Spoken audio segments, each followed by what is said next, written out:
try to tell me my own fate. I'll turn it around, won't hesitate.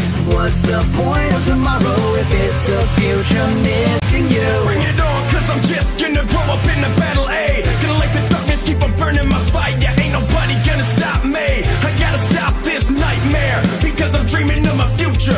Past, future, present is the world that we live in. I ain't scared of my past, because tomorrow keeps approaching fast. I'm screaming out from my pride. Now I need you to wipe away your tears. The time has come to face our fears. To know I'm never falling down, I'll keep on sailing. Now this is my destiny.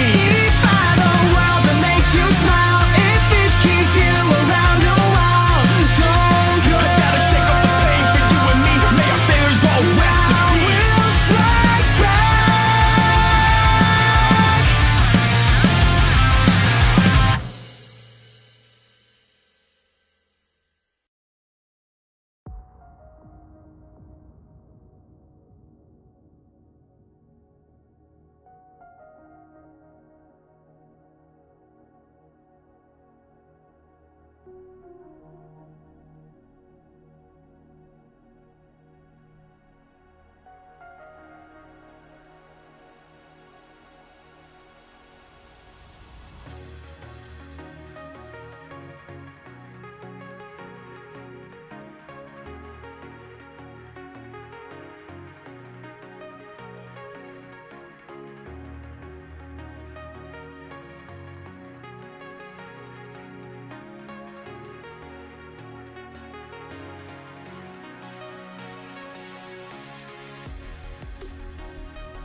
Welcome back, everybody, to CCS 2. We got some Week 2 action in the Platinum Division as TA Tropics is going to be taking on CB Rush. My name is Ryan Chains, and I'm joined by Elsa. Different day this split, but, you know, we're back. Glad to be back with you. It's a different day and it's a different channel, but it's the same duo. It's the same iconic duo for sure. And I'm excited to be back here casting with you, Rye Chains. We got two very well-known esports organizations here in Team Ambition and CB taking on each other here. So as the bands start to hit the table, it'll be interesting to see CB and kind of what they look like in this game coming in with a sub in the jungler. This team doesn't have, a particular starter in the jungle right now. And then their mid laner, who's normally the captain leader of the team, Rutledge, also gone on vacation. So, missing a couple of pieces. It'll be interesting to see if they can find some success despite that happening. Yeah, and absolutely. This is going to be the point of contention in this series today. How will CB Rush be able to respond playing without their team captain and mid laner? And then, playing with a sub jungler is very hard because the pathing is going to be completely different. It's very different from what you're used to playing. A lot of the times laners can get used to a specific pattern that the jungler follows, and you can get caught out in some pretty bad positions if you're not keeping an eye out. But bans for both of the teams are done as Tropics taking away the Twitch, the Talia, and the Amumu. Frosty is known as a Talia player, and Rush taking away the Wukong, Seraphine, and Sivir, all very strong champions in the meta right now. And the first pick is going to be this Viego for TA Tropics. Yeah, the Viego coming through as the first pick in the jungle is a little bit of a surprise for me. I mean, I think that Viego has been rising up a little bit in priority, but doesn't necessarily have as much early strength as we do see from some other champions right now. But Wukong was taken off the table, so that obviously is one of the other top of the table junglers. Definitely interesting to see Bel'Veth still available. I'm trying to remember if Bel'Veth is enabled or not on this today. I'm not exactly sure, and it looks like we might be having a little bit of trouble with the draft link here, possibly. I don't know if it's user error or not, but a little Pantheon. confusing there. Okay, yeah, so it's actually really interesting. So we were talking about the jungler ride chains. I think you were making a great point about, sort of the comfort that a team needs to have around their jungler and being able to, anticipate correctly where their jungler is going to path. And when I was looking at Scratchy Eric and what he has played, we do see Pantheon jungle being spammed. It looks on his secondary account here, which is the one that he's playing on the most. 81 games played, 60% win rate. I guess I still need to confirm that was in the jungle, but definitely a strong possibility. I know on the next patch, Pantheon jungle is going to get a really big buff. So we'll just have to see if that's where that one's going to go. We are going to see the Misfortune, though, lined up alongside it with Glacial, taking that one. And Glacial definitely a big Misfortune player, for sure. I know there's been some copy pastas about that in the past, and hopefully they'll start to get spammed here in the chat soon. But so we got some bot lane characters coming through here. Yeah, and I like I like the Nautilus pick. I mean, I think pretty good champ right now, despite what a lot of the websites and stuff online and tier lists will say. I would have kind of liked to see a Rakan here just for that ease of engage with the Zaya paired up. It's very nice, but Nautilus kind of has the same energy, same vibe, and it's all right. It's a pick that I'm okay with. Camille in the top side blind. You're gonna be seeing. I assume we'll be seeing some Camille counters being banned away, but Ari is taken off the table first, and then Thresh is the response from TA Tropics. So still a lot of, unlikely matchups here for Camille. Malphite's going to be the ban. I would have liked to see Jax maybe, because I know Jax is the main counter to Camille, but nonetheless, Malphite is pretty annoying as well. Yeah, and I think that Jax is, a champion that if you don't see a lot of games on Jax on, the enemy top laners, recent op.gg, you're probably not super afraid of it, just because it is kind of a particular pick to play here, but I like your point about thinking about the Rakan. I was gonna say I thought maybe TA would have gone away from that for fear of the Pantheon being a support flex, just because I know that Pantheon does well into the Rakan being able to stop his dashback, but then they go and ban some supports, and Oh, instead it's gonna be, it looks like the Rel support, which is always a really interesting champion to me. I just feel like there's a lot of mixed opinions on this champion. A lot of people kind of talk about it as being like one of the worst sort of design champions in the game, as far as it just not really doing a lot of unique things, and how weak it was on release. But a lot of people do really prefer it. The Magnet Storm, definitely a strong ultimate, so interesting 2v2 there with the Misfortune. And the return of some tank supports is not something that I expected to see. yeah. An interesting thing with Rel is actually this ball lane combo of the Misfortune Rel has been very, very popular. At least it was when Rel first came out, just because Magnet Storm bullet time combination is very, very useful, very, very potent. And it kind of forces people to use these mobility skills to get away from the onslaught of damage coming out. Vladimir is the blue 4 pick for TA Tropics, which will be taken into this top lane, and Vex will be blinded into mid lane here. This Pantheon pick for CB Rush could go jungle, could go support, could go mid even. So we're kind of just waiting. Or sorry, not support anymore. Jungle or mid. So we're just waiting to see where they opt to send that. And like you said, we kind of expect it to be the jungle just due to Scratch Eric's match history. And looks like that's where it's going to be. Yeah, so the Swain coming through as the last pick, I have to say, like, comparatively, I know that CB Rush had the counter pick, but Swain, I just think does a lot more for your team overall than Vex. I'm really not a huge fan of Vex as a champion right now. Just I think it's a lot weaker than it was in the past. Definitely still does have some potential to engage, get the fear on multiple members. But looking at this team composition from CB Rush, it's very, very clear sort of what their objective is, which is just to be able to dive into the back line and hopefully get some sort of wombo combo off with the Misfortune. Camille hopefully trapping at least one member in place. But I do like what TA Tropics has been able to put together against a composition like that. You think of Zaya as being a really strong anti-dive champion. Same thing with Vladimir as well. So I think CB Rush is going to have to be really intelligent about when they pull the trigger on combining some of these key ultimate abilities if they're actually going to find picks.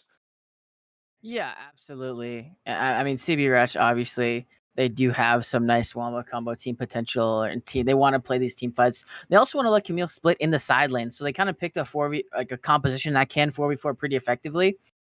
I do want to talk about Vex a little bit though, because this champ had fallen off completely for a long time, but it looks like the past two patches have gotten pretty significant buffs. The first one was just base stats, and then some AP scaling on the Q increased, and then also cooldown reduced. So the ship actually has risen back into the meta a little bit. I mean, it has like a 53% win rate right now. That's Not too fair. bad. That's really, yeah. I mean, that's pretty high, honestly.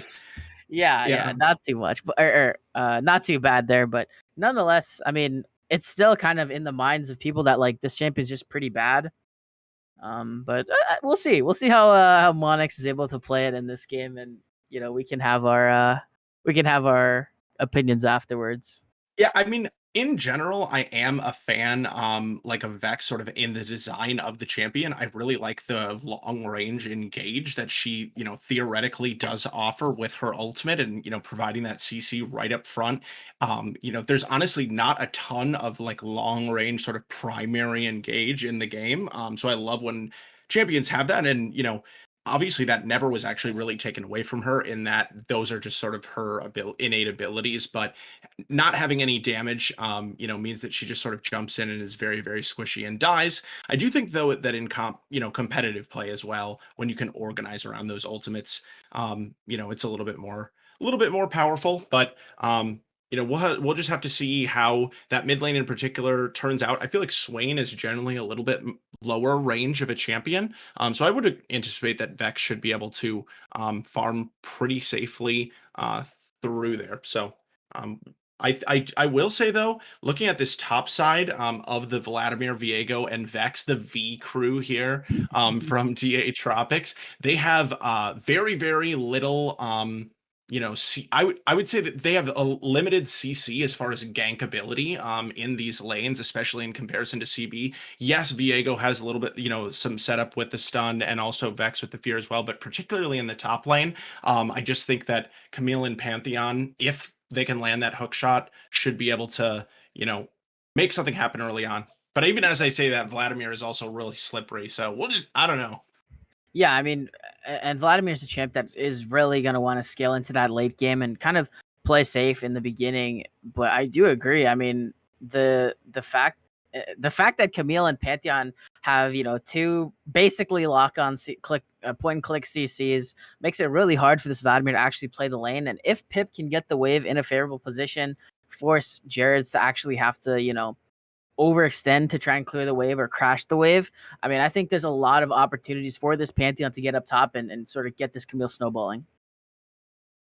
I think that definitely the onus is going to be on Scratchy Eric early on, because absolutely, if this Pantheon does not get a lead, we know how hard Pantheon falls off as a champion. There's a reason that I think support is the place that we've seen it in competitive play, at least the most commonly, because that fall off sort of has the least impact as the game goes on, because you're just the support anyways. But if your jungler is not able to stand in at objectives because they're so squishy and, doesn't actually have any kill threat, it's going to be a hard game for CB. So that will be a huge win condition that I know both teams are looking at. And with the sub jungler, that'll be a lot of pressure. And I'm excited to see how it turns out.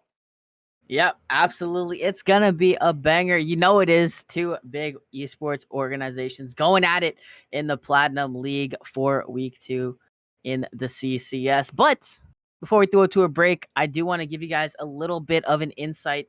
If you want some of this amazing draft analysis, just like we are giving these two teams, you got to check out Pro Comps, because Pro Comps is the first of its kind drafting tool aimed for competitive and solo queue play. Pro Comps allows users live feedback and analysis on drafting, giving them recommendations on picks, notes on matchups, and analysis on the enemy team's win cons. These features allow the user to gain an edge on their opponent and improve their drafting skills. The best part is you can use the code CCS for 50% off of your first 3 months of Pro Comps. You got to get it. You want that LP? Check out Pro Comps. We'll be right back before we get onto the riff for game number 1 between CB Rush and TA Tropics. Don't go anywhere.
And welcome back to the Rift for game number 1 between TA Tropics and CB Rush. On the red side, we got CB Rush, Pip in the top lane on the Camille, Scratchy Eric on the Pantheon in the jungle, Frosty 5 on Swain in the mid lane, Glacial on the Misfortune in the AD carry position.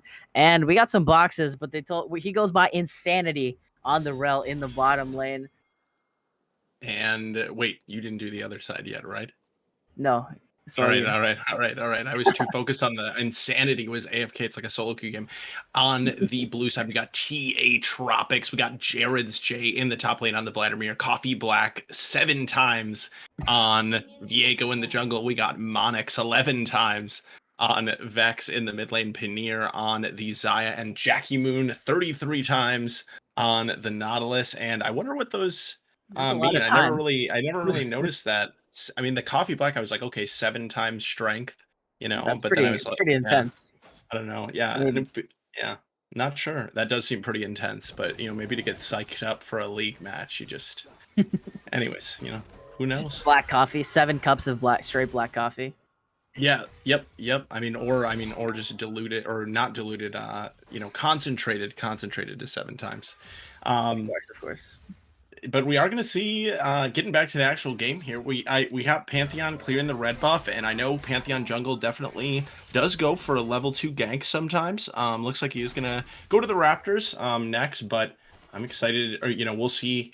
Definitely he will try a gank here before going back, so interested to see if maybe it goes to the mid lane, looking for maybe a never move into the stun, but going over to the blue side now, so I don't know, just tricking me, just. Yeah, nothing too early. No action early yet here. Just kind of trading back and forth. Early level 2 though from the TA Tropics bottom lane, but will get matched, and that could have been pretty rough. You can see the summoner spell discrepancy here. Exhaust for CB Rush and heal for TA Tropics. So a little bit of that discrepancy there, and Pip going in. Nice use of that pool by Jared's, but both of these junglers made their way onto this bottom side, and maybe we'll see if we get a 3v3 here. Scratchy Eric is here first, so we'll see. Yeah, it's interesting because it is looking like pretty pushed in, so he is going to back off, and there even was a ward there that it looks like must have spotted him out, I think, because it looks like there was a danger ping. So that's pretty big to have that information on the Pantheon, because I don't really see a gank now happening for him during this first clear. More than likely, maybe a counter gank here, as Coffee Black does look like trying to make something happen. Flash in, Rel's going in, gonna get the knock up onto 2 as Paneer taking pretty low. Glacial flashing out to safety, but Paneer flashing away, not enough though, as Insanity's gonna follow it up. Now Glacial on the backside will go down to Coffee, and now it's a 2v2 situation as the Viego does have the resets. We'll see if they have to go for it as Jackie walking forward, stun comes through onto Coffee. He has to run for the hills here, does not have the ultimate to get away, as a nice root comes through from Jackie Moon. For the time being, it's a 1-for-1 in his bottom side, but Jackie Moon's gonna get knocked up. Insanity going back in. Health bars taken pretty low, and Scratchy Eric gonna find the last hit there. 2 kills to 1 in favor of CB Rush. Nice patience from Scratchy Eric there to sit in the brush, waiting and using that vision to his advantage so that they could bait them into position. And I do want to say that Insanity was huge in that fight, with Rel doing a lot more damage than I would have anticipated, especially on the initial dive in onto Paneer. Just a lot of burst damage coming between the Misfortune and the Rel together. So overall is going to come out to the advantage of CB Rush. And so, a big point of emphasis for us here, Rychains, was how Scratchy Eric would be able to synergize with the team. Notably, I'm not sure how long he's been on the roster, but he has been on the roster as a sub. So it's possible that they have at least a small amount of experience playing together. But also, I'll say Pantheon is a pretty easy ganker to follow up on. It's pretty easy, pretty straightforward. Mm-hmm.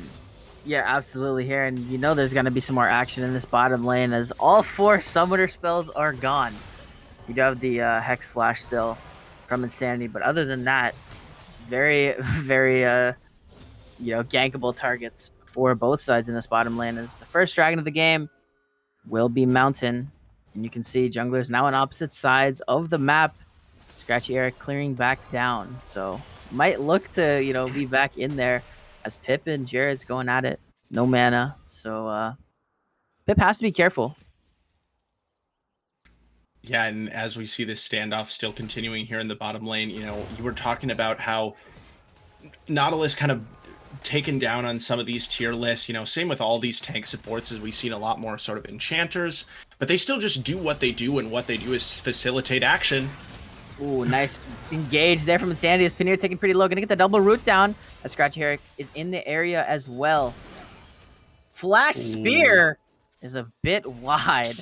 I don't know that respect quite would have had it. I respect the effort, but I don't think it would have had it either. Yeah. Shoot for the star, shoot for the moon, and if you miss, you'll land amongst the stars or lose your flash for nothing. Either way, you'll get something, I guess, or lose something. Yeah. But, so they are going to push in the lane here, but Glacial is a little bit low, and that is one thing about also these ranged supports, is they are going to struggle to Look at this punish. room. They're invading now. Oh, in the top lane. Oh, nice usage of the pool there as Coffee Black's going to go down here, I think. Sun comes through, hook lands as well, and that was a beautiful set-up play by CB Rush. I saw them on the minimap. Scratchy, Eric, and Frosty going down to that red buff, just waiting. And hard work pays dividends there. Yeah, and so just as on the bot lane, or on the bot side of the map, TA getting a little bit outplayed there, Coffee just going to the jungle really without any vision or, any vision set up in the jungle or knowledge of where the enemy is. So just a little bit of a poor decision there, kind of, I think, greeting for a part of his jungle that he just did not have access to. But on the top side, Jared's showing some mastery on this Vladimir pick. Pretty impressive outplay there, specifically of the Camille ult. Definitely seemed like that was an intentional reaction. So he can continue to have those sort of micro outplays. I think that's going to make the difference. Oh, Jackie could be in trouble here. He's going to get rooted up, trying to get back. Ignite taking down onto Insanity, and I think that should be enough there, but Paneer taking very low. Naked Rain is not finding the kill yet, but the spear, again, is just a bit wide. And it's going to be a 1-for-1 in that play, and both supports going down. Yeah, and on the top, a 1-for-1, but, so important. It was a gank coming through from Scratchy Eric, so that time invested, and it's not necessarily wasted, but getting a 1-for-1, not necessarily what they have in mind. Coffee on the top side of the map, and maybe wanted to look for a gank, it looks like, but Pip playing it pretty safe, so instead opting over for this Rift Herald. So will be good to be able to trade this objective over, and I think across the map, assuming that this Rift Herald is secured, which it looks like it will be, this is it is an overall win for TA Tropics. Yeah, I mean, absolutely here, and make it a 1v1 going as the top laner scrapping it out, but the reinforcements are here from TA Tropics, so Pip has to just run and concede the Rift Herald. Nice little early swap coming out just to make sure that that objective was secured. Yeah, and so with the Rift Herald secured, we will see if they try to, drop it sooner rather than later here, with the Nautilus potentially coming in for a mid lane gank. But it looks like Coffee Black is going to opt to go onto the bottom side of this jungle with the red buff available. Oh, here we go. Pip and Jared's caught in the Hextech ultimatum. Ghost is going to be popped here as the Vladimir ultimate drops down as well. Heals coming through, and even though Pip used that ignite, Jared's will stay alive. And, the longer that it takes for this Camille to get anything in this lane, the better it's going to be for Jared's and TA Tropics. So Jared's playing very well. Might have used the pool a little bit prematurely there, but still able to get out with the hook shot. Nice, another nice pool. Yeah, and like you said, I think Vladimir, if you're going even here as Vladimir, you're very, very happy. And Pip trying to force something to happen. Pool must be down for a couple more seconds. Yeah, here we go. Jared doesn't have the Q yet. It's coming. Hook shot will connect. And Pip is going to find that solo kill. And Jared's going to miss out on a good bit of farm here. About a wave and a half there. But in the bottom lane, here we go. As this whole squad is here. Featherstorm. Monix going to find the kill as Pantheon comes in. Gonna find a stun to Paneer. One more auto should do it. And Paneer's gonna go down. And Scratchy Eric now trying to run for the hills. The flash stun comes through. And Magnet Storm finds 3 members, but it is not enough here as the numbers advantage is in favor of TA Tropics. 2 more will fall. And that play is all TA Tropics. Yeah, and one of the big differences here is that Frosty is not involved in that fight. As Vex. Looking for a little Nice 1v1. trade. I don't think anything's gonna happen here. Just some basic trading. Yeah, I mean, with the double bust from Vex, it's just so easy. Oh, bullet time! Oh, Jackie Moon just getting out of that. And so that is going to be the Herald drop. I didn't even notice. So honestly, you know, it was a fine Herald drop. I think you do want to, you know, make sure that it's not wasted, but definitely not as much as they maybe would have hoped to get. I think they maybe already had one plate. It was either 2 or 3 plates that they got. So not bad, but definitely could be a little bit better as well, especially with so much time left before the turret plating falls. But yeah, I mean, looking at, you know, thinking about sort of the scaling as we go through this game, we've talked about it in the context of the top lane, but, you know, also thinking about Coffee Black on Viego, you know, we always think of these kind of iconic pentakill plays with Viego late into the game. Once he gets that really, really short cooldown on the ultimate, able to reset that one over and over and also stay in that mist all the time. So I played a good amount of Viego in my day, and, you know, I think that Vladimir and Viego are going to be really, really difficult to overcome for CB in the late game, bar something like a, you know, glacial MF ultimate really burning through multiple members' health bars. Yeah, I mean that's definitely what it seems like. And for CB Rush, they're gonna need to be playing for that 4v4 team fight win. You know, with Pip in the side lane, just trying to be a menace. Or diving into the backline. Either way, you know, that's going to be the value of this Camille coming out. And first Dragon did go over to CB Rush there, who does have about a 900 gold lead in this game. But the next Dragon, Hextech, is spawned now.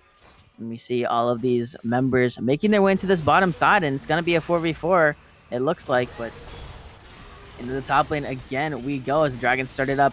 Watch Insanity here. He does have the ult here, and they find 3 bullets over the top here, and that is a lot of damage coming through. Paneer trying to live, but it is not enough as 3 down already. Viego gonna have to use that Heartbreaker to get out of dodge.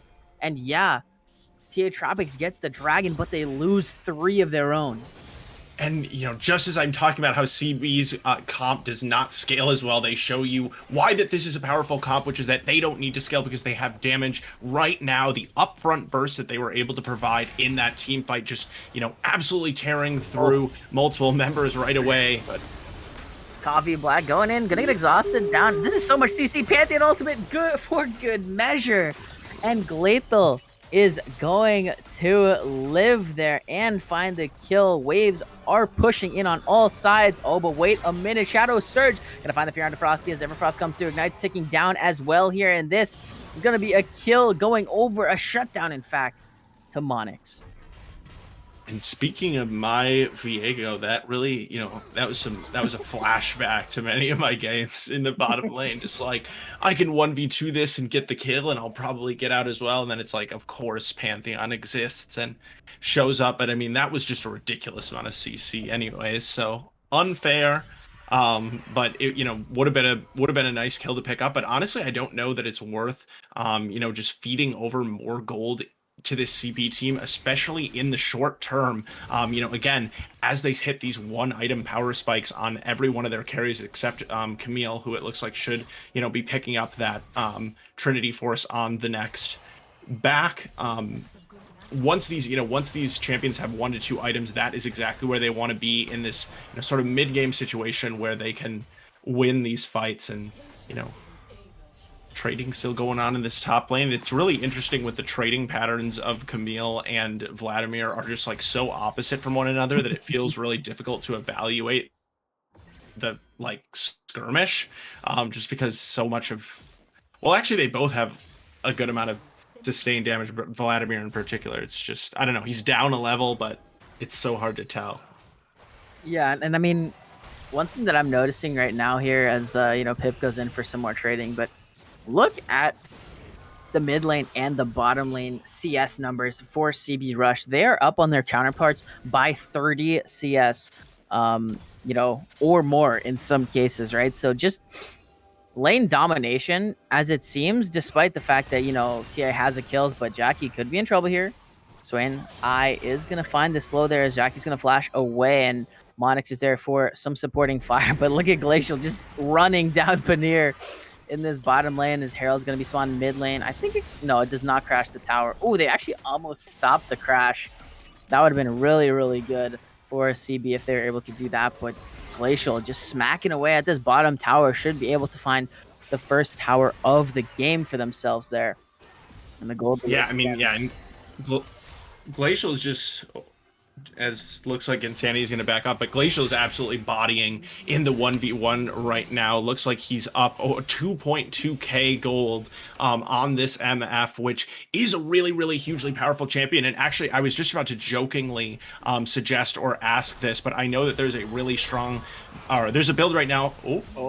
Jared's in the Hextech Ultimatum. Pip going through. Ignite's going to be taken down here, but the heals are going to come through shortly from this Vladimir. Using the flash to get away, but we got another fight in the mid lane. Coffee Black flashing in. Magnet Storm over the top is going to find two, but they are diving into the back lines as Insanity's taking pretty low. Glacial should go down. No, he lives, but the challenging smite eventually will take him down as Frosty is going huge now in this team fight. Grand Starfall over the top. A double kill for Frosty, and that's a 3-for-1 in favor of CB Rush.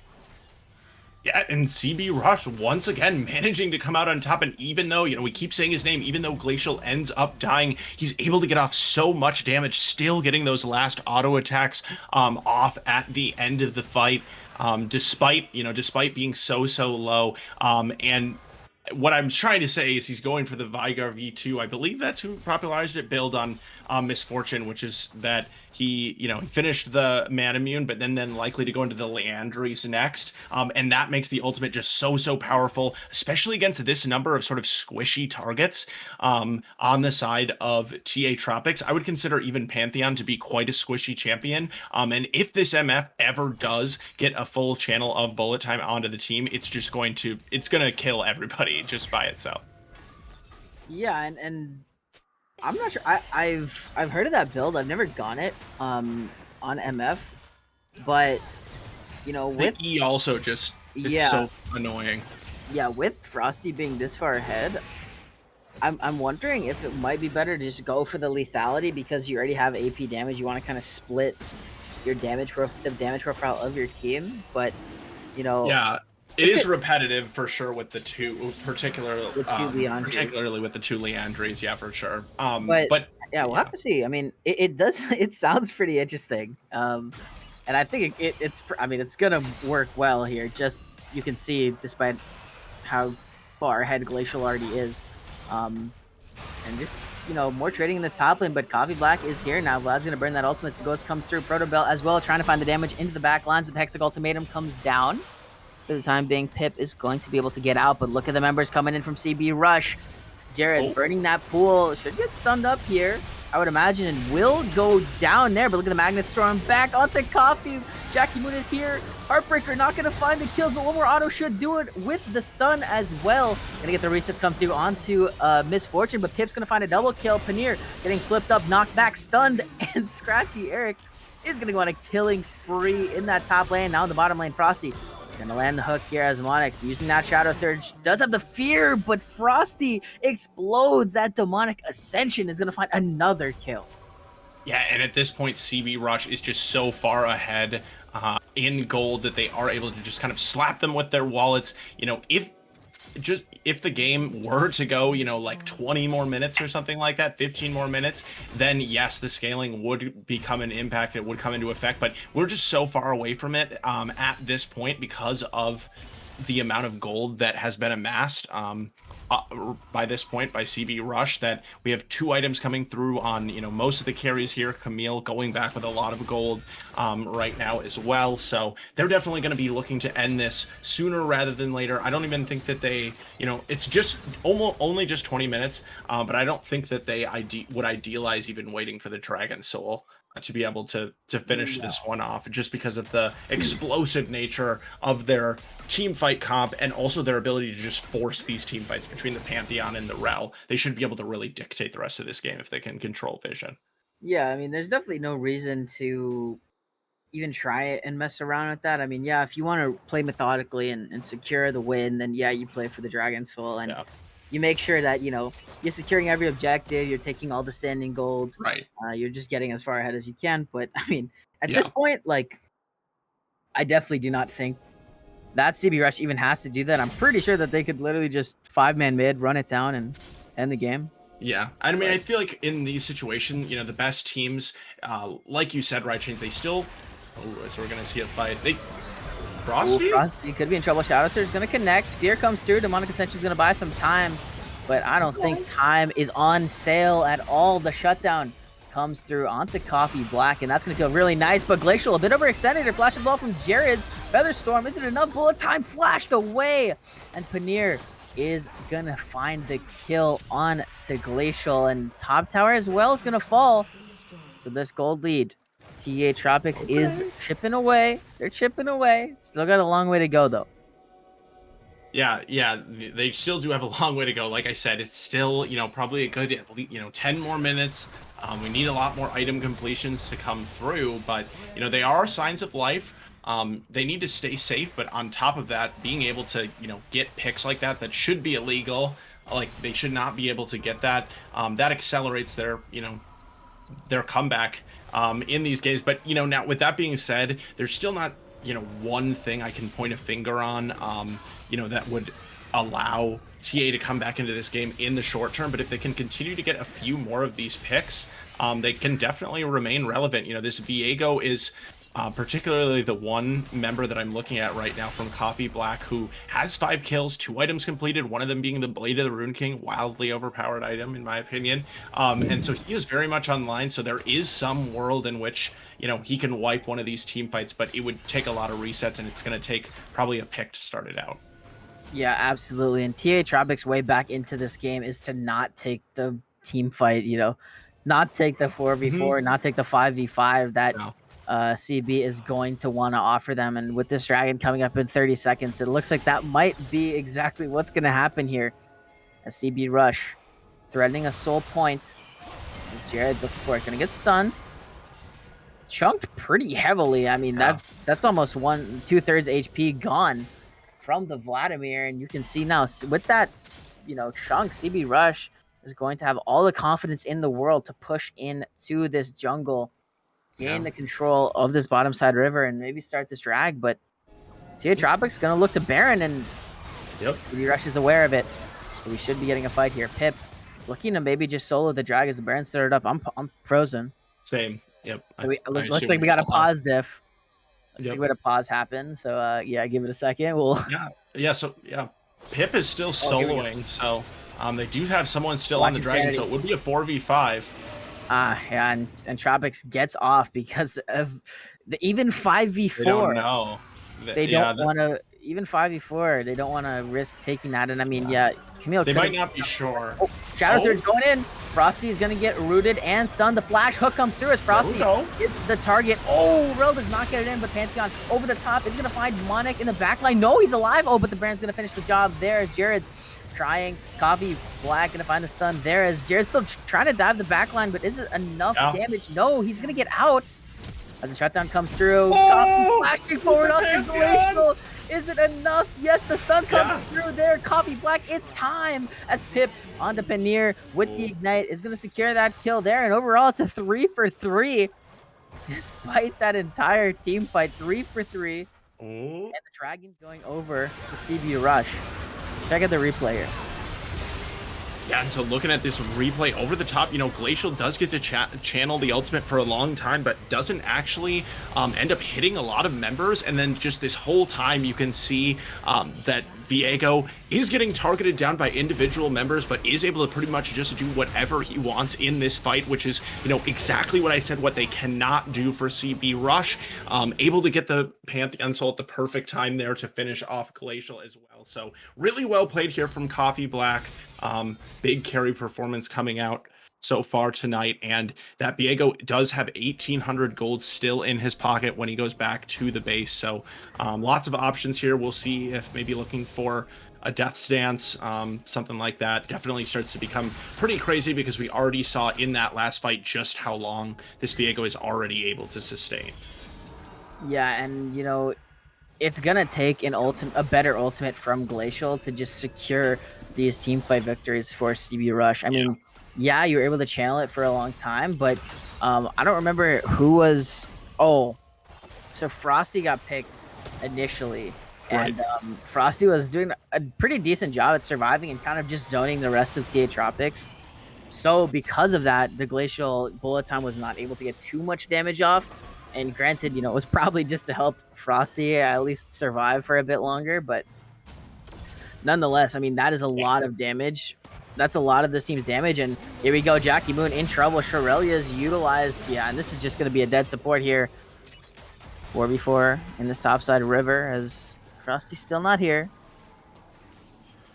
Yeah, and that's just some poor, honestly, some poor map awareness from Jackie Moon, because if you are in that area and the enemy team is not there, it means they, I mean, there's just no reason to be there anymore. He's just very disrespectful to be clearing out the vision, without knowledge of where enough of the enemy team is. So it doesn't look like it's, it's not going to result in the Baron being started up or anything like that, which honestly is maybe a little surprising for me, just given with Jared's in the bot lane. I believe maybe they didn't have vision, but does not have any teleport to join up with the squad. So it would have been potentially up to a 3v5 if Frosty chose to join up, but instead they are going to come through and just sort of control some of this vision here. And as we were talking about before with the Glacial landing these bullet times, he's just going to have to make sure he's coordinating with his support in Insanity, in particular with these magnet storms, because otherwise, these members of TA, it is a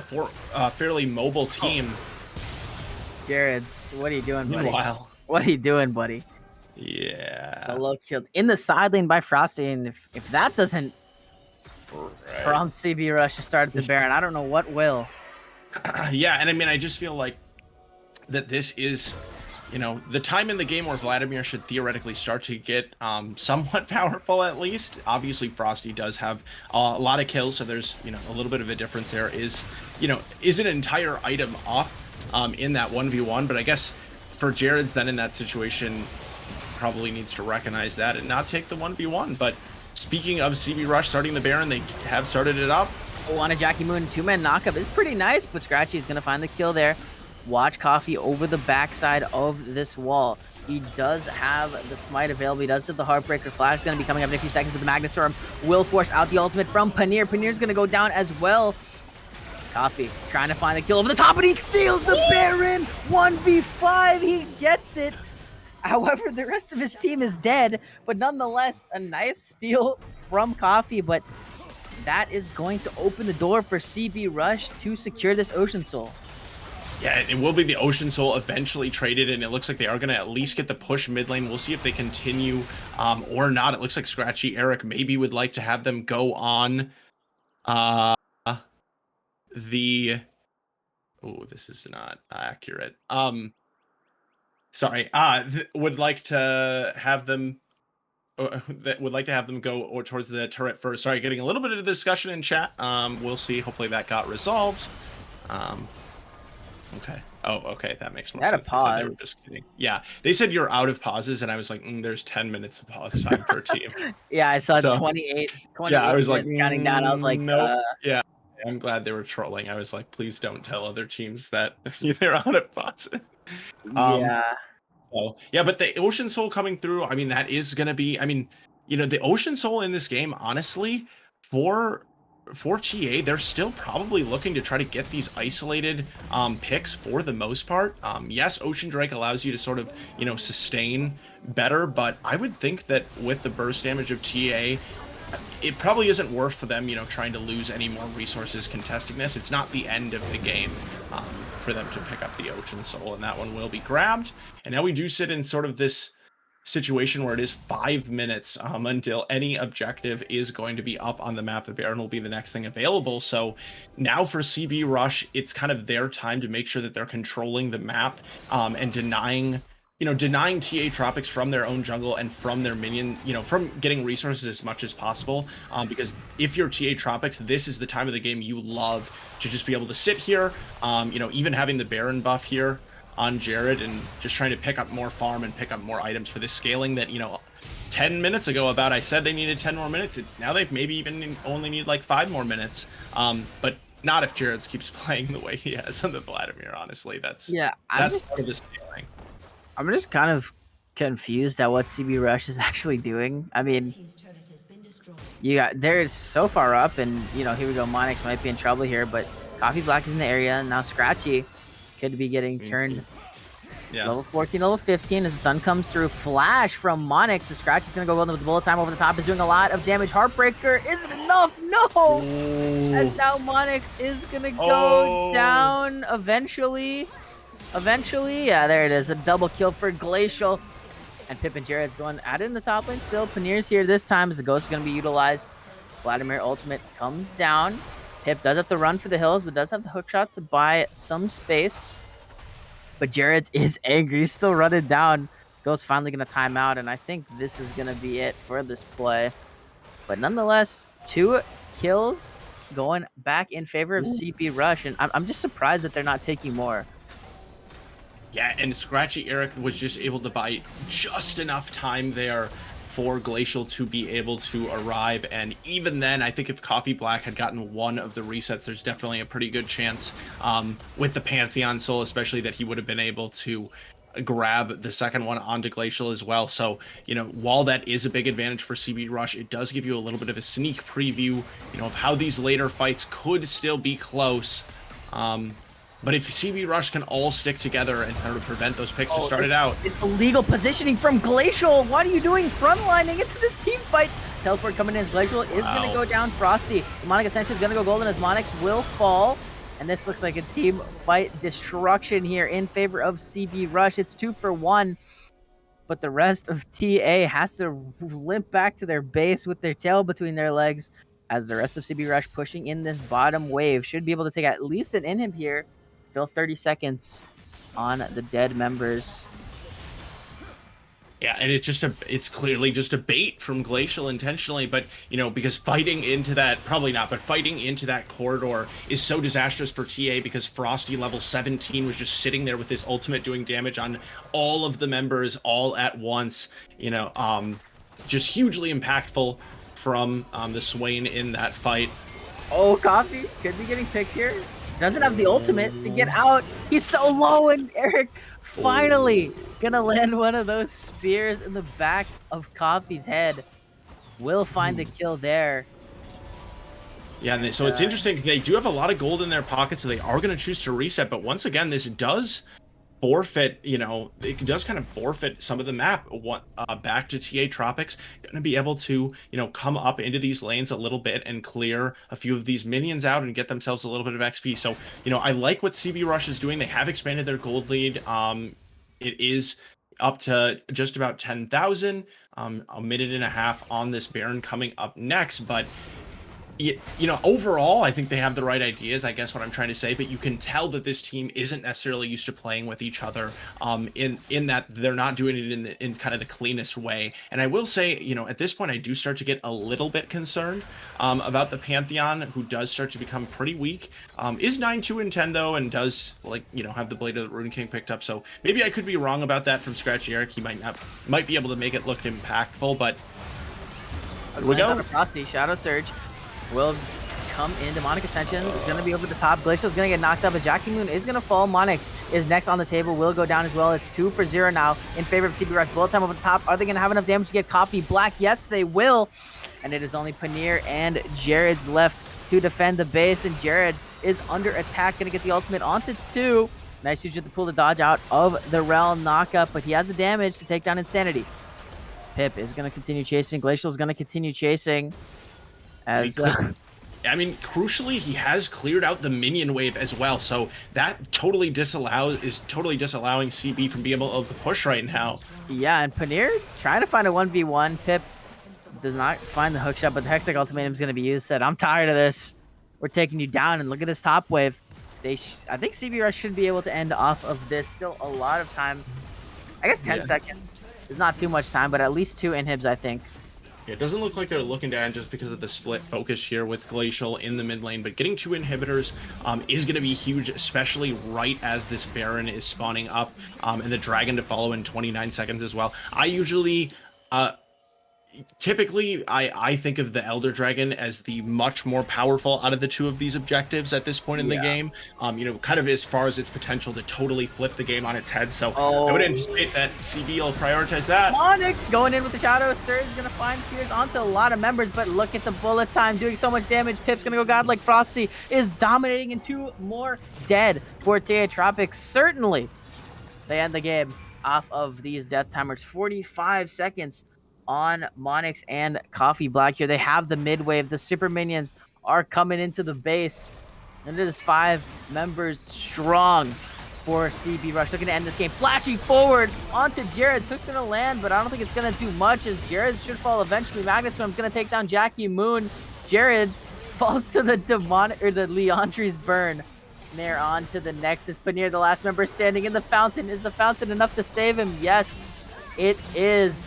As CB Rush is going to take game 1 in this series. Fountain's not enough to save Paneer, I guess, but CB Rush taking game 1. Yeah, and CB Rush, they play the early game well. They communicate well as a team, despite having multiple substitutes coming in here in the mid lane and the jungle. But it is Scratchy Eric, on this Pantheon in the end, facilitating the early game and bridging the gap for the team into the late game and taking the victory. Definitely went a little bit longer than I think you felt comfortable with if you were CB Rush, but all that matters in the end is that they got the W. Don't remember the Baron steal. Don't remember Glacial getting caught out, because all you see in the end is 1-0. So for CB Rush, getting that first win is going to be a big deal in this series. And we'll see if TA Tropics can turn it around and recover in game 2. Absolutely. We're going to take a short break, but we will be back shortly to see if CB Rush can close it out in 2-0 fashion, or if TA Tropics is going to force a game 3. Don't go anywhere. You're not going to want to miss it.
And we are back for the pick and ban of game number 2 between CB Rush and TA Tropics. We got a little bit of a side switch going on now. So CB Rush is going to be on the blue side, and TA Tropics is now on the red side.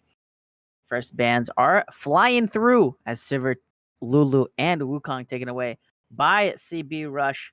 And TA Tropics is going to be taking away the Pantheon, the Misfortune, and the Swain. Wow. 3 bans from last game by TA Tropics. But guess what that leaves open? The Talia for Frosty. Frosty's Talia going to be left open, and me and Rychins were talking about before the game. Frosty, known for that pick in particular, but going over now, to the picks for TA Tropics, they do make some adjustments in the bans here, banning out 3 out of the 5 champions that their opponents played in the last game. When I was looking at these op.gg's earlier, is I don't think we're going to see the Echo lock-in right now. Oh no, maybe we will. I was going to say I definitely saw some Echo on there from the mid lane for TA. So we'll be interesting to see if they decide to bring that one up. Yeah, it is Monix, who also played for TA Knight last split as Hadio. So different name, but the same player is Echo. Echo is the most played champion, so that is a pocket pick. And then another one that it looks like is going to be picked up here is the Twitch. So kind of interesting to see TA picking that one up. I think it's largely a denial pick from Glacial, who's a really well-known Twitch player. And I know Twitch has been coming into a lot more popularity right now as we see more of these hyper carry sort of picks in general. And so Kaisa will be the answer from Glacial himself on CB, paired with the Nautilus. Yeah, and something interesting to note here is that TA Tropics banned it last game. So, like you said, Hmm. we're thinking it is a kind of a denial pick. And Kaisa Nautilus locked into this Twitch is very, very potent. I like this bot lane a lot from CB Rush because Kaisa, at least in my opinion, Kaisa is one of those champions that you pick into Twitch just because you can kind of match him. You can kind of play the 1v1. You can get onto him. You have the gap close with the killer instinct. And kind of what I expected here with the Lulu band, next option is usually Yumi for the Twitch. And that's going to be locked in here for Jackie Moon. So interesting bottom lanes coming out here. And we'll have to see if TA Tropics is able to actually survive in this early lane.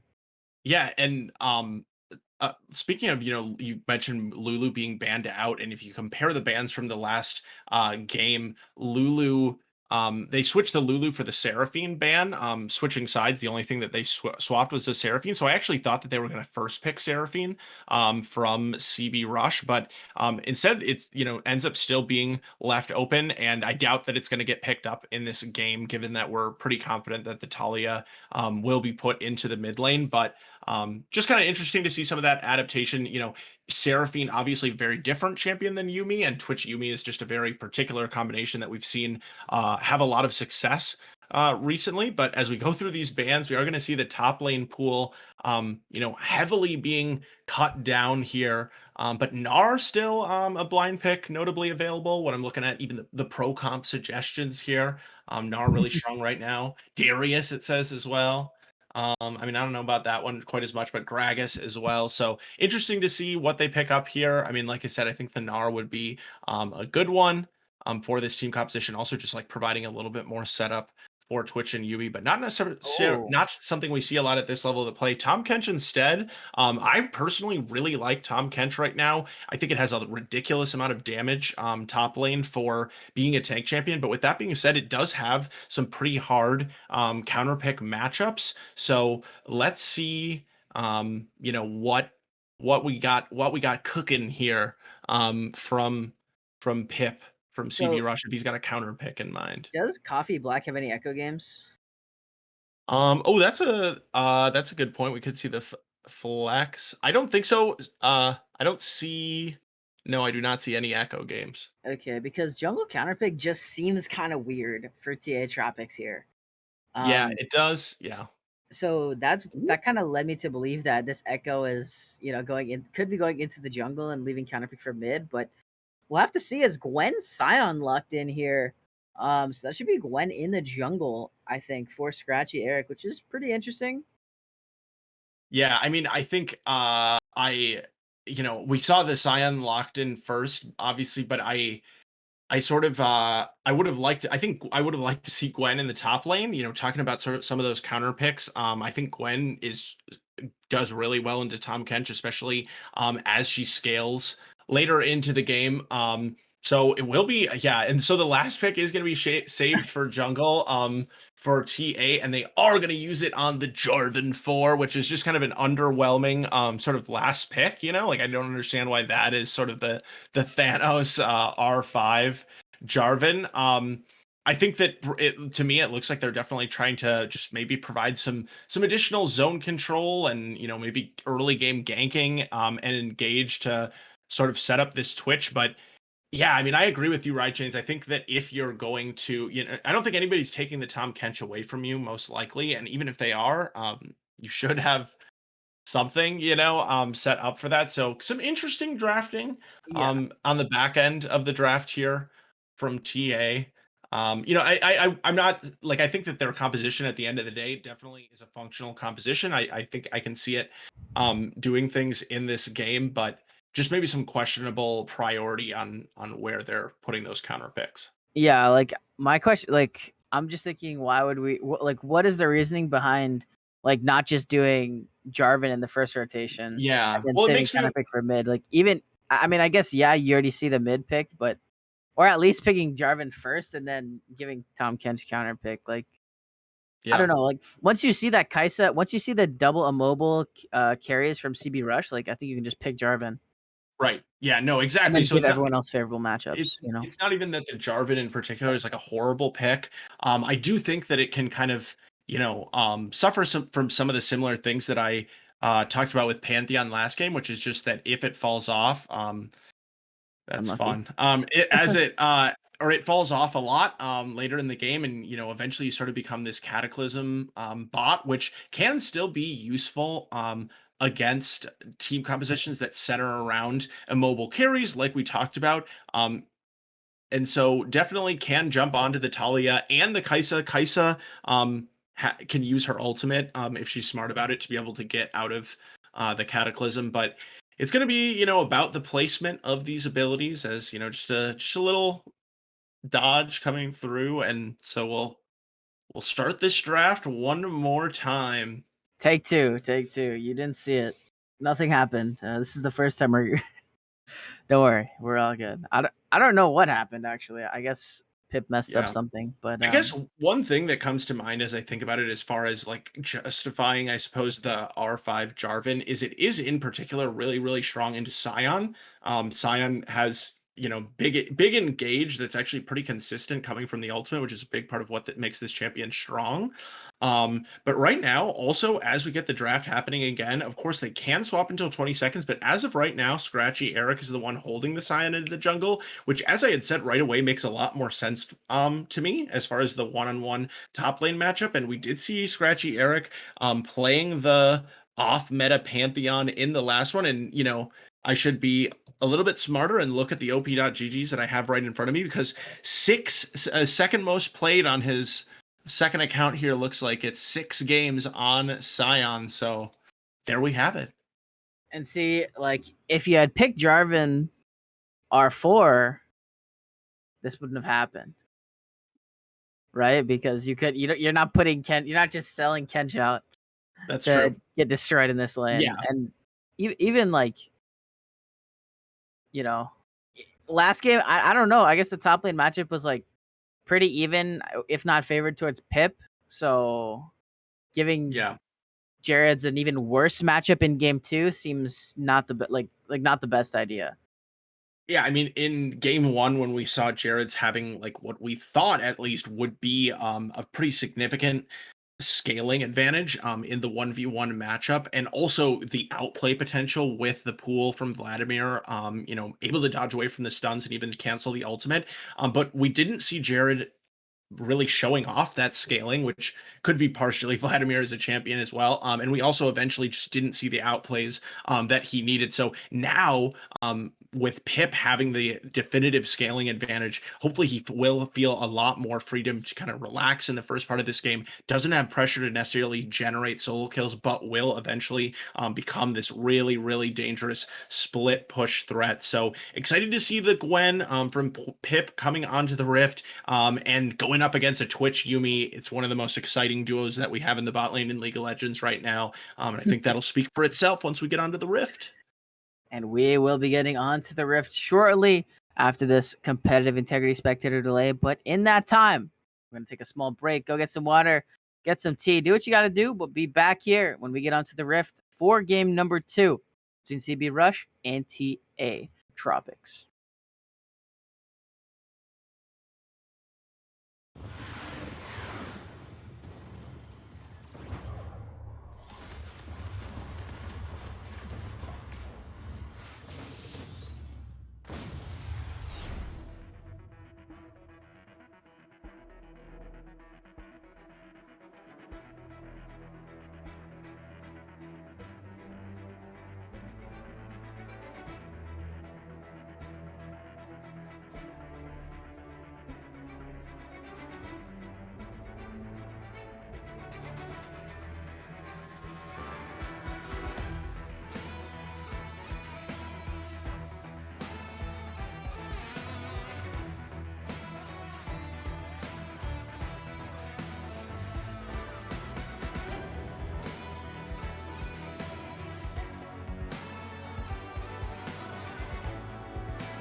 And we are back onto the Rift for game number 2 between CB Rush and TA Tropics. 5 members mid.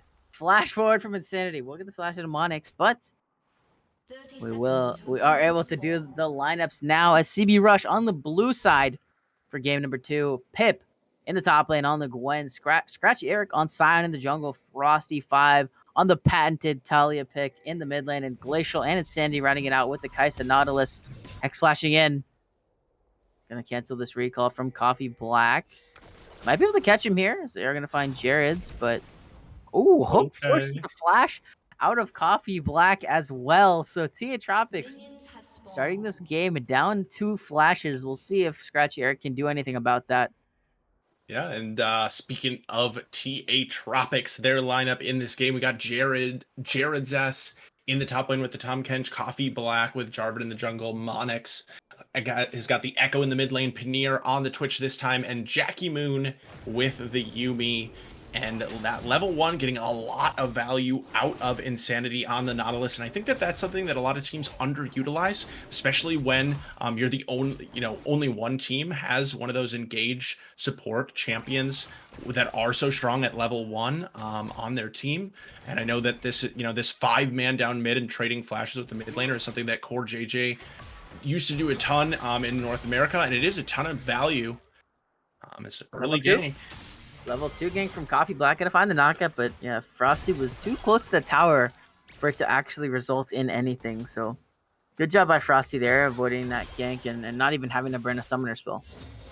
Yeah, and we're seeing some interesting pathing here from Coffee, just going for the red buff and then skipping the rest of his jungle, opting to go for that early gank, and now down onto the bot side. So we'll see if he decides to, kind of double back and end up going back towards that top side, as I think that, after that level 1 with Monix burning the flash and Talia having the amount of setup that she does, I am looking for some kind of gank coming out here from CB around the mid lane. So we'll see if Scratchy Eric is able to make that one happen on the sign, which does have pretty limited gap close, I would say, early in the game. But yeah, it's a little strange. Yeah. But And that's kind of the downside to Sion jungle, is he's really slow early in the game, and without the ult doesn't really have an ability to get into the lanes other than just straight up running behind his opponents. So Coffee Black does look like fighting for a little bit of vision, going to try to contest for this Scuttle Crab, and it looks for both junglers do want to be on this side. So we'll see which one of them ends up taking it if the camera ever pans there. yeah, these 2 junglers scrapping it out in this bottom side here. Early rotation from TA Tropics, but they could be in trouble. Exhaust going to go down onto Scratchy Eric. His Paneer taken to about 1/3 HP. Insanity looking menacing with the hook. Has it available? No flash from Black Jarvan. in the sights. Oh, canceled the flag and drag. Okay. First blood going over to Glacial. Yeah, and I think, as much as that is an outplay by Insanity, as Paneer is gonna have the intelligence, it looks like, to not walk into this one. But as much as it looks like an outplay from Insanity, I also think that Coffee Black there, you just need to buffer your ability. But Paneer, I spoke too soon. And flash coming through. So speaking of these important flash cooldowns, that one from the Twitch is going to be massive as well, for the purpose of future ganks, not only from Scratchy Eric, but also from this Talia. Once she gets level 6, definitely going to want to roam down there. Absolutely. It just makes this immobile bot lane even more tempting to gank. And, no exhaust either for a little bit. So we'll see if CB Rush is able to punish this bottom lane. But for the time being, they have been able to survive. And yeah, Dragon's going to be spawning in about 15 seconds. That is the Hex Tech. So we're not going to get a Hex Tech soul this game. Yeah, so looking up at this top lane as well for Pip, is going to be amassing, if he can hit enough of these under the turret, is going to get a little bit of even a CS lead. And it doesn't look like this will be very contested, so that will come through. So we talked about Pip outscaling in the top lane, having these advantages. I mean, honestly, it's not like a late game scaling like the Vladimir either. Was this Twitch Yuumi is still only level 2? Did I miss something? I mean, it's a big wave. That's It is a cracking. big wave. They're probably almost level 3, I would imagine. Yeah. Yeah, they tick 3 Yeah, there right you go. now, and then they get Just most one hit. minion. Okay, that makes more sense.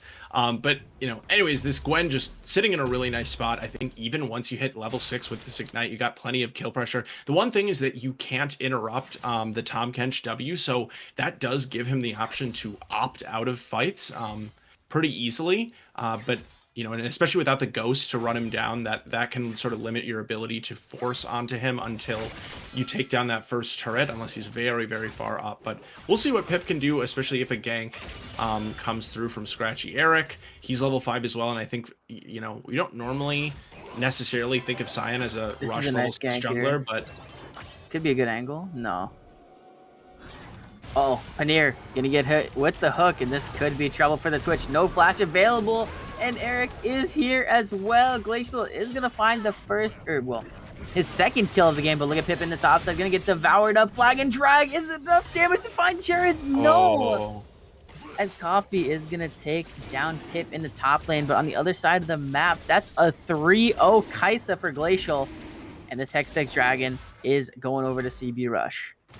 Yeah, 3-0 for Glacial. Even though Pip does end up falling, just 1 for 0, Jarvan getting the gold, so not going directly to his lane opponent. I really don't see it necessarily as the end of the world. He is able to get back up here. But for Glacial, 3-0 on this Kaisa is going to be so important, particularly against this Twitch. Like the amount of burst damage that this Kaisa will have, especially once she upgrades her Q, she's just going to be diving into the backline at this point, and just basically one-shotting Paneer if she can get the right angle every single time. So very, very scared of this Kaisa right now. You would have to be if you're TA Tropics, and only 7 minutes into the game, but it is a 2.5k gold lead amassed. So TB Rush, this five-person unit that does not have experience with each other, they're somehow pulling it together with a really strong early game. Yeah, and Frosty's looked really good actually for for being a sub. I'd say Frosty's looked really nice. Now Glacial going after Paneer again. Killer Instinct gonna be dashing in. Hook is not gonna land, and just a lot of HP taken away there by Glacial, and gonna be crashing a big wave here. I would even say they could look to dive this wave, but in the top lane, fighting up the Scuttle Crab, Scratchy Eric is gonna get caught in the Cataclysm, flashing away to safety as Jared's is first on the roam. So it would have been a 1v3 for Scratchy Eric there, and yeah, I mean, I think right when Nautilus ticks 6, you go. If not go before, like if you don't go before, or maybe they're just waiting for Ignite. I don't know, but I mean, this looks like an insanely free dive here. Just me. Yeah, I think maybe the one concern is that Glacial doesn't have that much mana left. He does have 130 mana, so like it should be enough to cycle through his abilities, or at least 2 of his abilities once. So, but they are not going to go for it. I feel like definitely if they had gotten the Nautilus level 6, they would have, but not going to get it until this wave, as Hook very, very close. And that is the one thing, is Glacial was able to get all that burst onto Paneer, but has been able to heal it all back up now with the Yuumi, and they are going to be able to end up farming this one out. So I mean, big combo from Frosty in the mid lane. Monix now taking pretty low. Yeah, he's going to have to, maybe going to look to stay, actually. I was going to say he doesn't have any way, no teleport or anything. So he would be just sacking this entire wave if he opted to back off. And he does have the chrono break, but not a ton of mana left available to be spamming Qs or anything like that. It's just going to have to be picking up XP. Oh yeah, Frosty maybe in trouble here. We'll use the ghost, and yeah, it's just going to be able to run out. But yeah, if that shove hit, that's a dead echo for sure. But now with that vision of Coffee Black in the bottom side of the river, or bottom side of the map rather, Pip knows, okay, I can shove this wave in. I should be good. There's not going to be any threat of a gank coming in for a little bit of time. Yeah, he'll be able to shove this one out. But you still are, I think, in a little bit of this awkward phase is the Gwen where you maybe can't quite dive it, especially with the threat of the Tahm Kench ult. So we'll see if he opts to maybe get out of lane and help with a Rift Herald take or something. But he does want to prevent the wave from being held there. Ooh. Oh, flash forward. Here we go. Under the tower we go. As the knockup comes through, Killer Instinct as well. Scratchy Eric's going to bring down the axe. Jackie Moon living with 1 HP. as he eventually will fall as well here. And a big play in this bottom lane for CB Rush, and now Pip in this 1v2 situation again, using the needles. It could be good, but the knockup is true. Devour as well there, and that is going to be it, I believe, as the tower shot helps out Jared's to just add that final touch there. But look at this bottom lane tower, 1 plate left. So much gold in Glacial's pocket right now, up 2,000 gold at under 11 minutes. That is an insane lead right now. So full team is 3K up. And you know, TA Tropics, they have indexed so much of their damage onto their bot and mid laner here in this Twitch and the Echo, because you know the Yuumi, Yuumi's damage, does get a little bit stronger with the ultimate, I suppose, but obviously mostly going to be about oh, okay, camping the Chrono Break location, waiting with the ult, a fully charged hammer. Yeah, and pressing R for good measure to finish him off. Wow, that is awesome. Yeah, nice. Scratchy Eric, nice anticipation there for the Echo, snapping back. Pretty obvious that it looked like that play was going to come through, but as we were talking about with the resources that Paneer does have available, I think that for quite a while these Twitch ultimates are going to open up and they're going to be pretty underwhelming, especially into the likes of like the Scion and the Gwen, who just have a lot of health, are able to kind of heal up through that. So we'll see. Last game CB Rush, their biggest struggle was sort of definitively ending out the game, and I think that last time, well, hard to say. They had a lot of force tools last time. They also do this time too with the Scion. And speaking of forcing, dive into the towers. Chopper's going to come through from Yuumi. Paneer's taking really low as Glacial's going to get caught in this Cataclysm, though. A nice cancel of the reattach by Insanity, as Jackie Moon is going to be a lone cat, going to run into some rocks from Talia's Coffee Black, trying to go in with the Flag and Jack, finds a 2-man knockup, but I don't think there's going to be enough to take down Frosty. Or Drinker heals a lot, and it was really close, but Frosty will come out on top, will find that killing spree, and CB Rush will find their second dragon of the game. And just like that, the Cloud wins quicken on the Rift. We're going to get a Cloud Soul.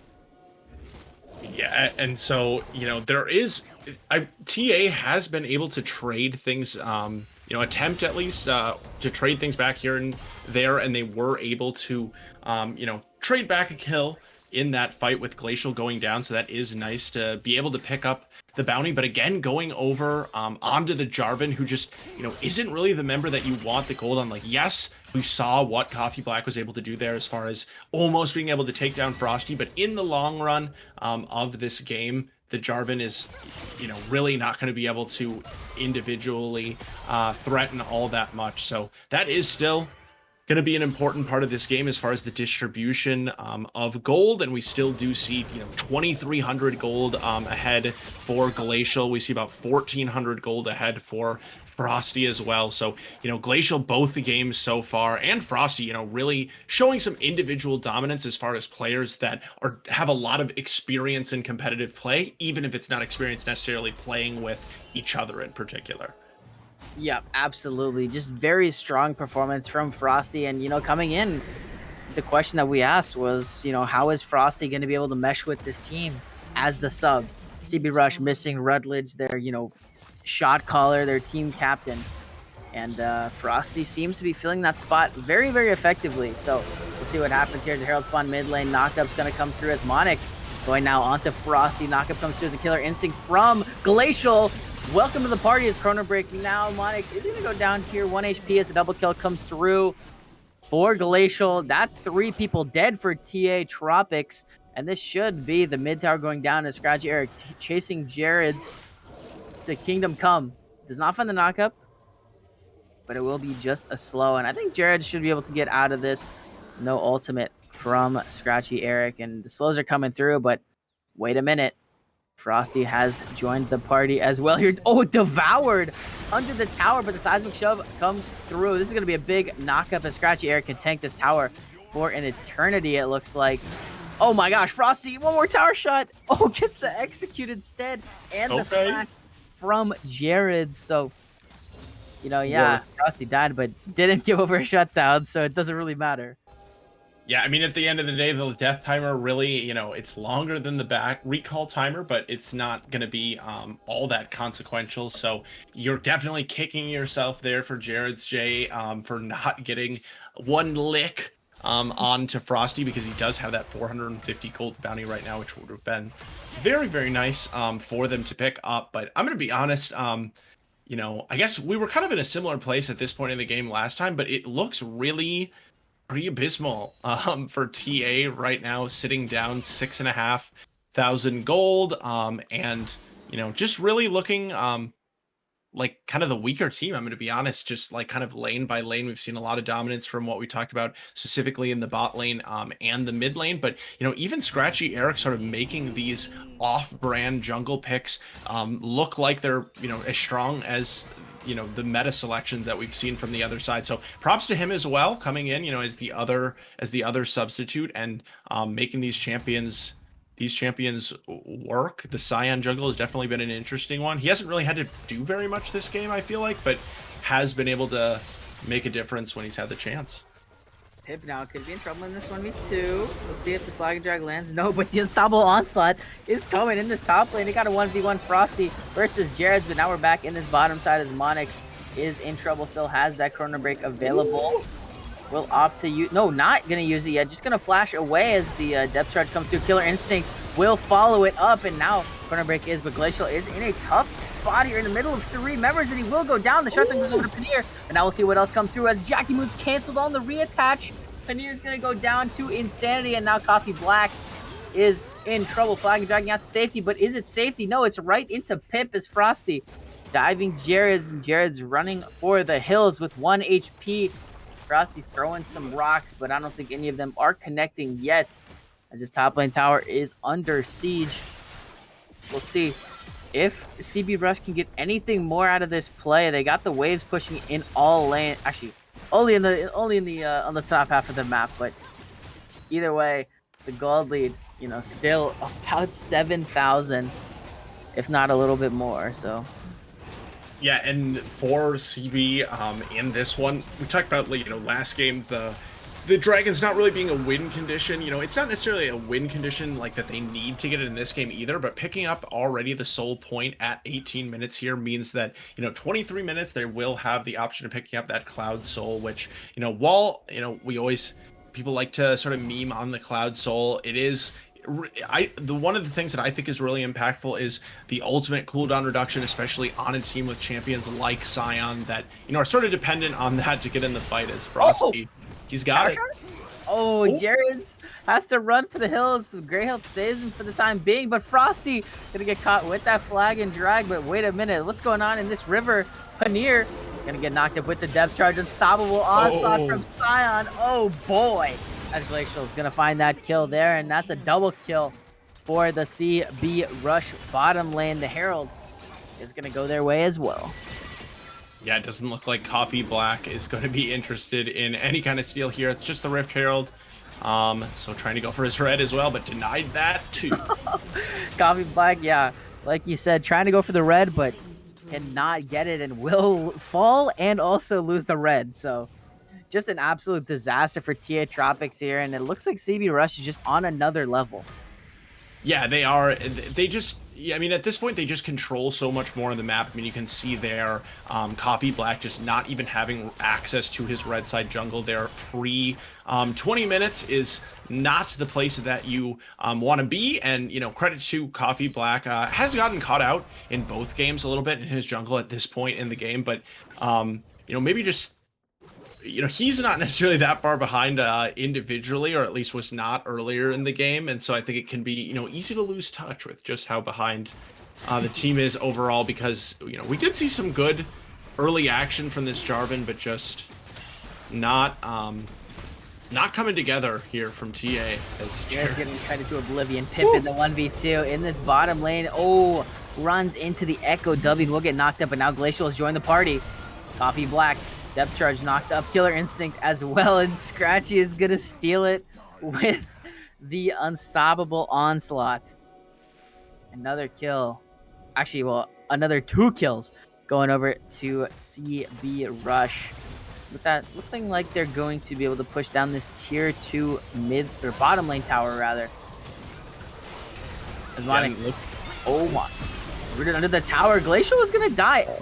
Okay, I've been very disappointed with Glacial's positioning in this series because despite being super ahead, there's some illegal gameplay happening here. Yes. Scratchy trying to win out in this 1v3. Insanity's here to join the party with that locket. Still a 2v3. Doesn't. Okay, Yeah. no problem. No problems. Jared's flashing forward with the tongue slap. But Frosty just says nah and uses that seismic shove to get out. Coffee Black is here. Black. Oh my gosh, that's an interesting flag usage. But the seismic shove is true. Is it enough damage? No, the gray health is clutch. And Jared's will stay alive. And Coffee Black's going to find that 1K. And it's like we're just watching a replay of the last game just with different champions and Switch. But like as far as the events, CB Rush, checks notes, gets ahead. You know, gets has 3 dragons, starts randomly feeding kills to the enemy team around 20 minutes. Okay, yep. This is exactly what we saw last time. So now CB Rush should be winning in about, if I check my watch, like what, 12 minutes or something like that. Yeah. Now, they should be winning in 5 minutes or less. Yeah. But they probably will be winning in about 12.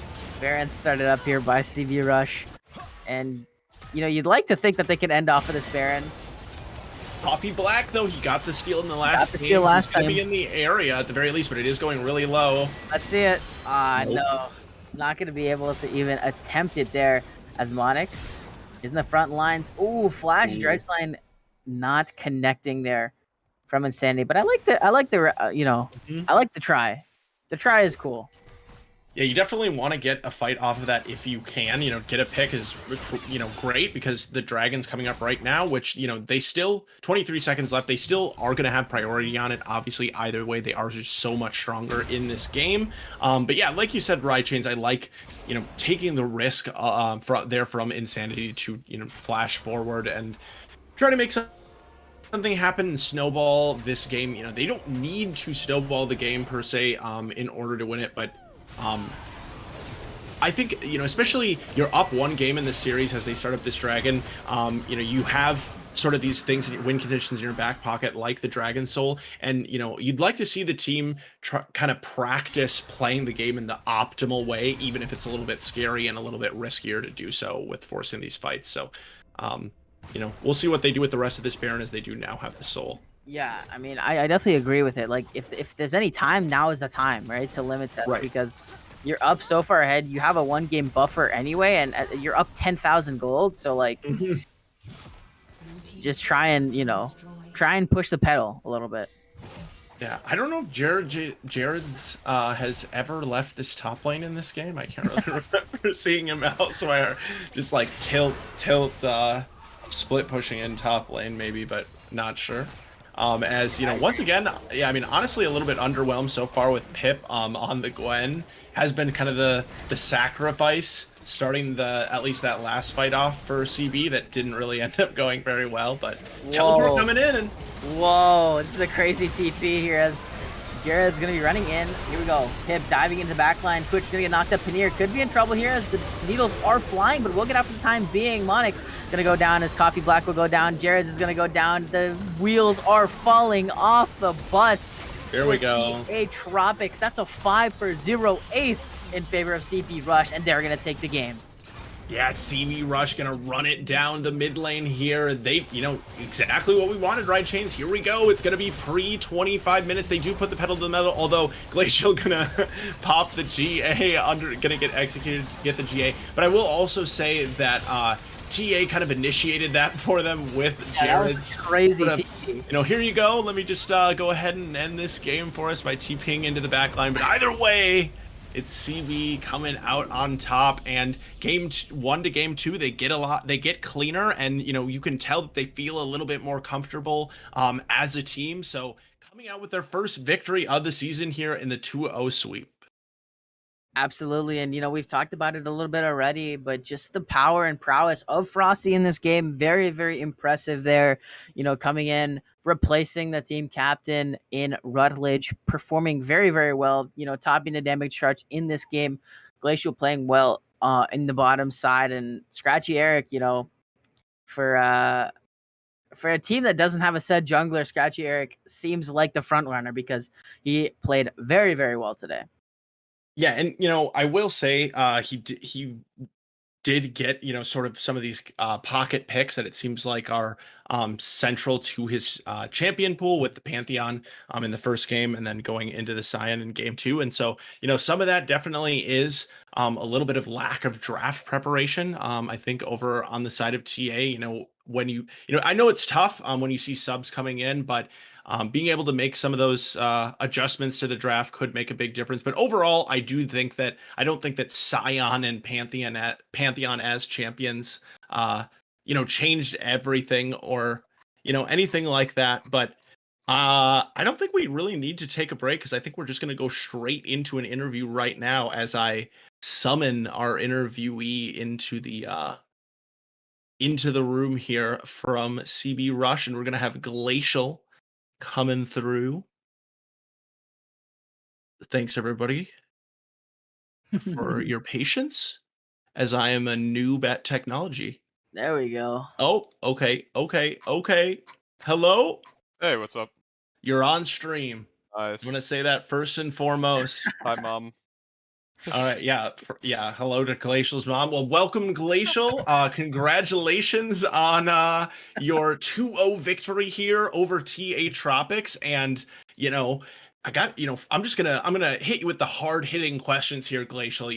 Coming into this week, there's kind of some talk in the community, about CB. Kind of, I think, really because this team has had a lot of success. Kind of, some so maybe surprise about some struggles in week one, maybe some roster shakeups and things like that. How does it feel for you coming through with this 2-0 victory and kind of silencing the haters at least for the moment? I mean, it definitely feels good. I know all of us, at least Pip, Insanity, and I, like, we're all very strong individually players. We knew we weren't going to be playing with Rutledge this week, so I just want to thank Frosty for stepping in, and especially I want to thank Scratchy for coming in as well and getting the job done. I think we're all really talented players, so we're just able to show up and play our game. Yeah, and both games, me and Riot Chains were really noticing. You mentioned Frosty, and the success he was able to have coming in. Really sort of gapping the enemy mid laner and having a big advantages in both games. But that was true for you as well, especially in the second game as the Kaisa. So when you're able to pick up some of those early game advantages, getting those 3 kills early, how much pressure does it kind of put on you as a player to snowball the game? Like, obviously you prefer to be in the position of being ahead, but I don't know. Can you talk about being in that situation a little bit? I mean, yeah, you definitely have to make sure you're playing smart and not trying to int shutdowns or anything, but I didn't feel a lot of pressure. Like the rest of the team was really good. I don't think I had like the greatest night as far as it was like not dying and such. I was kind of inting both games, but their team was able to back me up. Usually every fight tended to be favorable, so I think that was pretty good. Generally, if I can just make sure I'm not like going for anything too aggressive, I'm usually able to carry that lead through pretty well.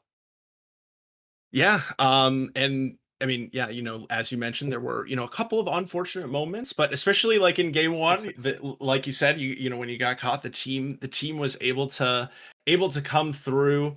And I guess the last thing I don't want to keep you too long, but asking you a little bit about the champions, that you played. I know a lot of people know you for, your Twitch play, and you had the MF, which I know is also there's some fun copy pasta around that. But just with sort of these hyper carry champions in general, is this sort of what you feel most comfortable playing on as they sort of rise back into the meta? And how does the game feel for you as an AD carry right now? I mean that's a pretty deep question. That's fair. As far as champions go, I definitely feel like I enjoy some of the like the more high damage carry style champions. I've tried games on Senna before, and I've tried games on like the new Sivir especially. Something about it didn't really click with me, even though it's supposedly really strong. But generally, I just like to be playing whoever I can feel like I can put out a lot of damage on. So that's how I like to do it. There's a lot of good supportive stuff as well. I think I had a game of Seraphine or two every now and then as well. But yeah, generally I'll aim towards those carries. I know my support in Sentinel, he really likes to play that engage too. So Kaisa, Nautilus, and then Real Misfortune, we had some pretty good combos set up there, which I think helps a lot as well. Definitely a lot of great engages coming through. But Glacial, thank you so much for joining us for the interview. Last thing, do you have anything you want to shout out or anything you want to say? Your moment on stream. I know you already said hello to your mother, but if you have anything else, this is your moment.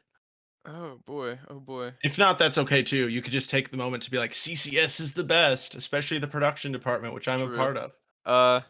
Elsa from Frozen cast, Ride Chains as well. You guys put on a show as well. Good job there. And I guess last thing I have to say. Uh, hmm. Oh, I thought you were like pausing because it was Joby's gonna gonna be. smurf. Rooting for Joby, my former RPG teammate on TDR. All right. All There you right. go. Shout out to Joby. Shout out to There you go, Joby. Joby. You heard it here first. Joby's a gamer. Absolutely. Well, Ride Chains, if you want to send us out here, you're our professional sender outer. I send it out in the best way possible. Hope you guys enjoyed our stream today, week 2 on Wednesday in the Platinum Division. CB Rush taking it 2-0 over TA Tropics. Hope you guys enjoyed. We'll be back next week for some more Platinum action. Have a great week. Have a good weekend, and we'll see you then.